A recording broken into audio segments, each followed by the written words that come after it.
আমি মোহাম্মদ মাসুম তালুকদার। আমার গ্রাম উরুগুনিয়ায়, তালুকদার বাড়ি।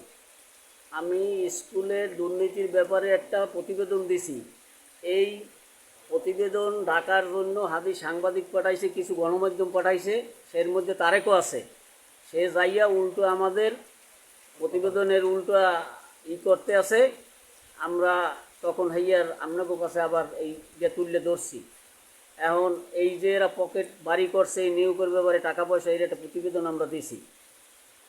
এই যে 4 জন নিয়োগ দিয়েছে, এই অবৈধভাবে পেপারে সার্কুলারও হয় নাই, এবং এদের কাছে 32 হইতে 36 লক্ষ টাকার পর্যন্ত একটা তথ্য পাওয়া যায় মৌখিকভাবে আমাদের এলাকার। এখন এই আমার ছেলেও নিয়োগে একটা দরখাস্ত করছিলে। দরখাস্ততে ছেলেরে 2.5 পয়েন্ট কম দেখাই চাকরি দেয় নাই, এবং টাকা নেছে। আমরাও কইছিলাম যে আমরাও যদি খরচা নাও তো আমরাও টাকা পয়সা দেবো। আমরা ওটি জিজ্ঞেসছিলাম, আমরা কইছিলাম 8 লক্ষ টাকা উন্নয়নের জন্য দেব। তখন নাকি এইটা শোনা যাইতেছে 12 লক্ষ টাকায় সেই নিয়োগটা দেশে। স্থানীয় বাবুল দোকানদারের জামাই, বাড়ি হয়েছে গাউকা।